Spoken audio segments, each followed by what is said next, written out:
নমস্কার, আমি সুশোভন। আমার ইউটিউব চ্যানেল যতদূর যায় চোখে আপনাদের সকলকে স্বাগত। আজ আমরা কথা বলবো অগাথা ক্রিস্টির একটি বিখ্যাত উপন্যাস অ্যান্ড দেন দেয়ার আর নানকে নিয়ে। অগাথা ক্রিস্টির রচনা জীবনে যে তিনটি উপন্যাস সর্বাধিক জনপ্রিয়তা লাভ করেছিল তার মধ্যে ছিল the murder of Roger Ackroyd, murder on the Orient Express এবং and then there are none. মূলত বলা হয়ে থাকে অগাথা ক্রিস্টির রচনা জীবনের গোল্ড, সিলভার এবং ব্রোঞ্জ এই তিনটে রচনায়। তো এই অ্যান্ড দেন দেয়ার আর নানের নামকরণের একটা বিতর্কিত ইতিহাস আছে। আপনারা অনেকেই জানেন হয়তো যে 1939 সালে যখন এটা প্রথম প্রকাশিত হয়েছিল তখন এটির নাম ছিল 10 লিটল নিগার। তো অনেক বিতর্কের সম্মুখীন হওয়ার পর এটির নাম চেঞ্জ করে করা হয়ে থাকে 10 লিটল ইন্ডিয়ানস। তারপরেও এটির নামকরণ নিয়ে বিভিন্ন বিতর্ক দেখা দেয় এবং সবশেষে এই সমস্ত রেসিয়াল স্লারগুলো থেকে এটিকে মুক্ত করে এটার নামকরণ করা হয় অ্যান্ড দেন দেয়ার আর নান। বিভিন্ন দেশে বিভিন্ন ভাষাতে এটা নাটক হিসাবে আত্মপ্রকাশ করেছে, সিনেমাও হয়েছে অনেকগুলো এটার ওপর বেস করে। তো যাই হোক, খুব সম্ভবত অগাথা ক্রিস্টির সর্বাপেক্ষা জনপ্রিয় উপন্যাস হলো এই অ্যান্ড দেন দেয়ার আর নান। তো এটির নামকরণ আমাদের মূল আলোচ্য বিষয় নয়। আমরা আজ কথা বলবো এটার যে লজিক্যাল লুপহোলস সেগুলোকে নিয়ে। আমি আবারও বলে রাখি, এটা নিতান্তই আমার অভিমত। আপনারা এগ্রি করতে পারেন, ডিসএগ্রি করতে পারেন। বই পড়ার মাধুর্যটাই এটা যে একই বিষয়ে আমরা এগ্রি ডিসএগ্রি দুটোই করতে পারি এবং প্রত্যেকটি অভিমতের নিজের একটি স্বতন্ত্র জায়গা আছে। তো আমি আমার যে পয়েন্ট অফ ভিউ সেটা রাখবো। আপনাদের যদি কোনো কাউন্টার লজিক থেকে থাকে আপনারা নিশ্চয়ই সেটাকে কমেন্ট সেকশনে জানাতে পারেন। যেহেতু আমরা এই লজিক্যাল লুপহোলস কিংবা ভার্ডিক্ট নিয়ে আলোচনা করব, তাই স্বাভাবিকভাবেই অনেক স্পয়লার থাকবে। তাই যারা এখনো পর্যন্ত উপন্যাসটি পড়েননি কিংবা অডিও স্টোরি শুনেননি তারা এটি এড়িয়ে যেতে পারেন, কারণ আমার মনে হয় তাতে আপনাদের উপন্যাসের যে বা রহস্যের যে মজাটা এটা অনেক অংশেই মাটি হয়ে যেতে পারে।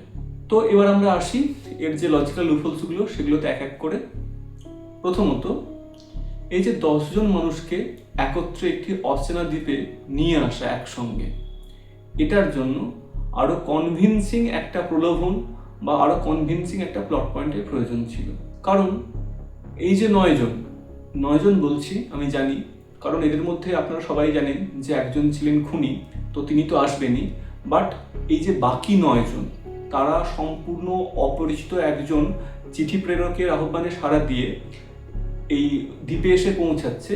এটার জন্য অনেক স্ট্রং প্রলোভনের প্রয়োজন বা অনেক স্ট্রং রিজনের প্রয়োজন। যেমন এমিলি ব্রেন্ট কিংবা জেনারেল ম্যাকআর্থারের যে এই দ্বীপে আসার কথা বা এই দ্বীপে আসার যে কারণ সেটা অনেকটাই দুর্বল। এবার আপনারা বলতেই পারেন যে যদি একজন বা দুজন ব্যাক আউট করতো তাতে কি সমস্যা হতো? হয়তো খুনগুলো হতো, কিন্তু আপনারা জানেন যে এই যে ঘটনাক্রমটাকে পুরোপুরি এক্সিকিউট করার জন্য বা এই যে প্ল্যানটাকে পুরোপুরি এক্সিকিউট করার জন্য 10 জনেরই ওই দ্বীপে ওই সময় উপস্থিত থাকা ভীষণভাবে প্রয়োজন। আমি প্রবাবিলিটির জটিল ক্যালকুলেশনে যাচ্ছি না, কিন্তু এই 9 জনেরই একজন সম্পূর্ণ অপরিচিত ব্যক্তির কাছ থেকে চিঠি পাওয়া এবং তার বেসিসে ওই আহ্বানে সাড়া দিয়ে দ্বীপে উপস্থিত হওয়ার যে প্রবাবিলিটি সেটা ভীষণ কম। ঘটনাটা ইম্পসিবল না হলেও হাইলি ইমপ্রবেবল তো বটেই। তাই এই হাইলি ইমপ্রবেবল একটা ঘটনাকে ঠিক করে এক্সিকিউট করার জন্য আরও অনেক স্ট্রং মোটিভ বা স্ট্রং প্রলোভনের প্রয়োজন ছিল বলে আমার মনে হয়, এবং সেটি প্রত্যেকের জন্য, একজন দুজনের জন্য নয়, সেটি প্রত্যেকের জন্য। এটা আমার এক্ষেত্রে মিসিং বলে মনে হয়েছে। দ্বিতীয়ত, আপনারা জানেন যে জাস্টিস ওয়ারগ্রেভ এবং ডক্টর আর্মস্ট্রং নিজেদের মধ্যে একটা ফন্দি আঁটেন বা একটা গোপন আলোচনা করেন যে জাস্টিস ওয়ারগ্রেভ তার মৃত্যুটিকে ফেক করবেন এই জন্যই কারণ সম্ভাব্য যে খুনি তিনি যখন জাস্টিস ওয়ারগ্রেভকে মৃত বলে ধরে নিয়ে বাকি খুনগুলো করতে যাবেন তখন জাস্টিস ওয়ারগ্রেভ তাকে অতর্কিতে হাতে নাতে ধরে ফেলবেন। তো এই ছিল তাদের মধ্যে গোপন আলোচনা। এখন এই ঘটনাটার লুপহোলস হচ্ছে দুটো। প্রথম লুপহোলে আসি।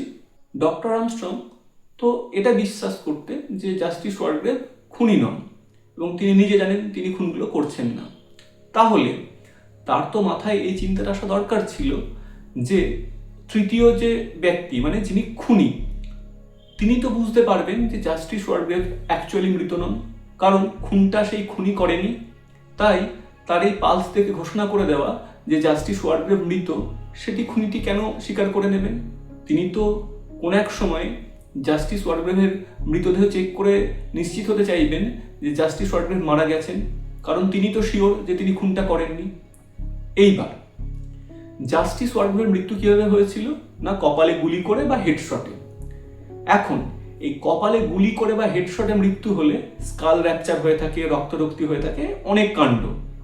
দেখুন, লাল রং বা ওই টমেটোর কেচাপ দিয়ে ওই রক্তের ব্যাপারটা না হয় মানে ম্যানেজ করা যায়, এটুকু আমি বুঝতে পারি, বাট স্কাল র্যাপচার হওয়াটা, ওটার জন্য যে প্রস্থেটিক মেকআপের দরকার বা যা কিছুর দরকার সেগুলো সম্ভব নয়।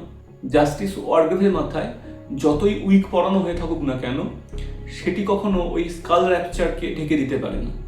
এবং আরও একটি বিষয় এখানে লক্ষণীয় যে জাস্টিস ওয়ারগ্রেভের মৃতদেহ তারা সবাই নিচে থেকে ধরাধরি করে তার ঘরে এনে রেখেছিল।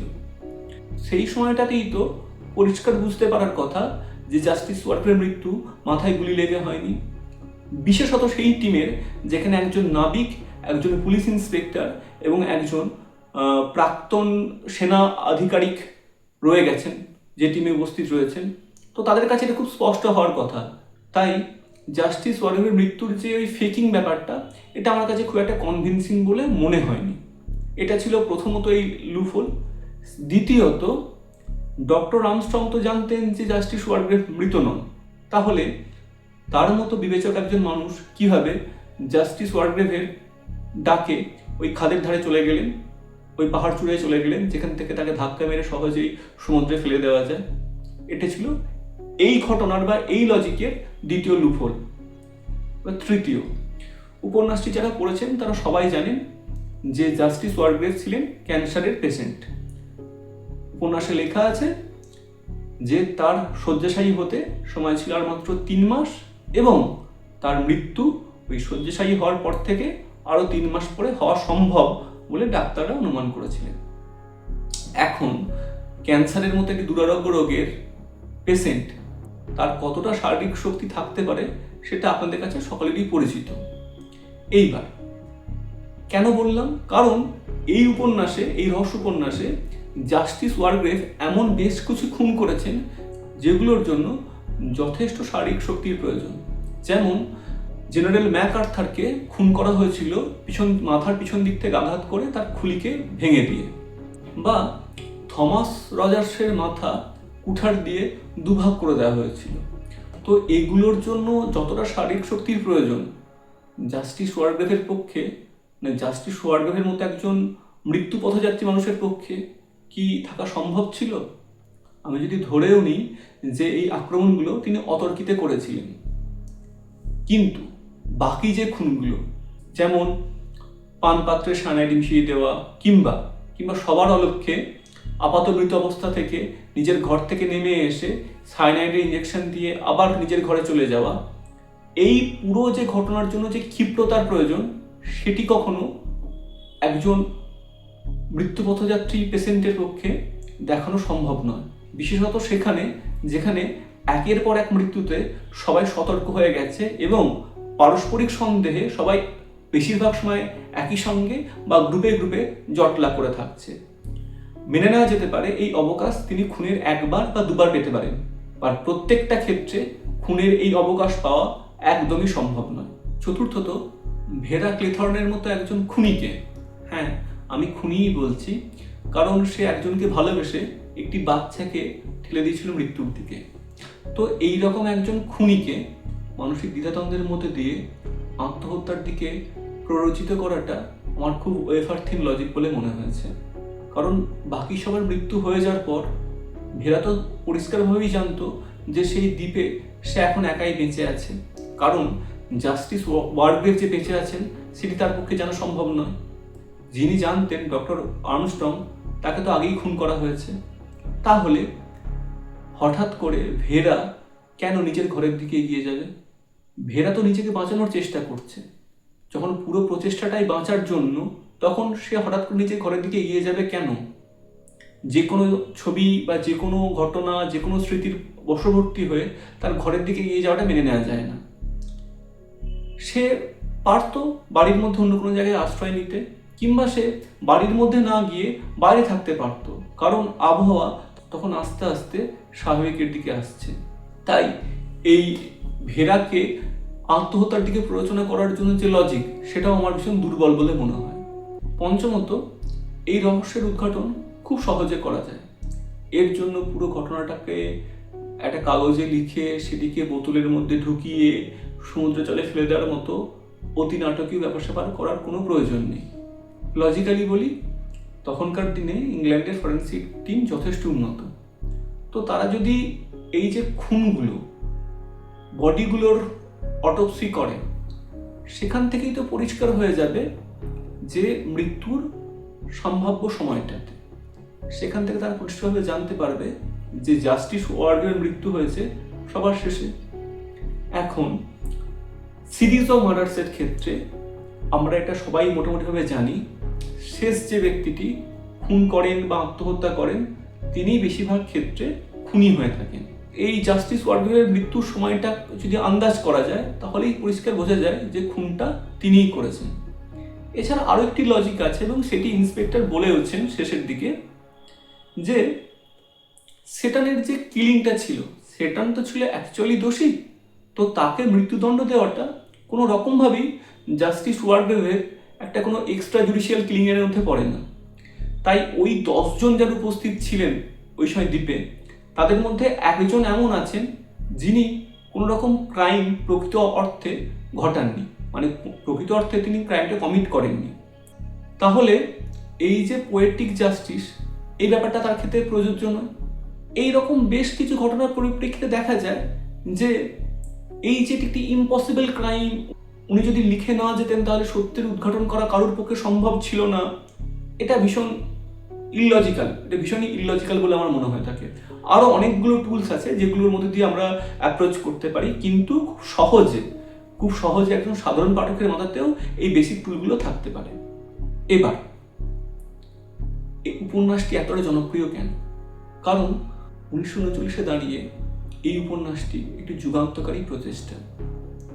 দেখুন, এই উপন্যাসটি একই সঙ্গে মার্ডার মিস্ট্রি, থ্রিলার এবং সাসপেন্স, এই তিনটে বৈশিষ্ট্যকে একসঙ্গে নিয়ে চলে, এবং পারিপার্শ্বিকের বর্ণনা যেভাবে যত সুন্দরভাবে এখানে করা হয়েছে, মানে তাতে ওই সাসপেন্স বা ওই থ্রিলটা আসতে বাধ্য।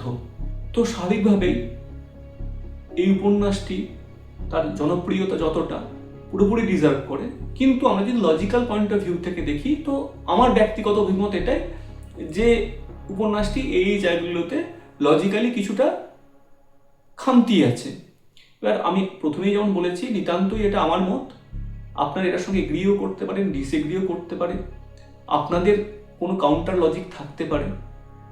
তো সেটি যদি থেকে থাকে তো আপনারা নিশ্চয়ই কমেন্ট বক্সে জানাবেন।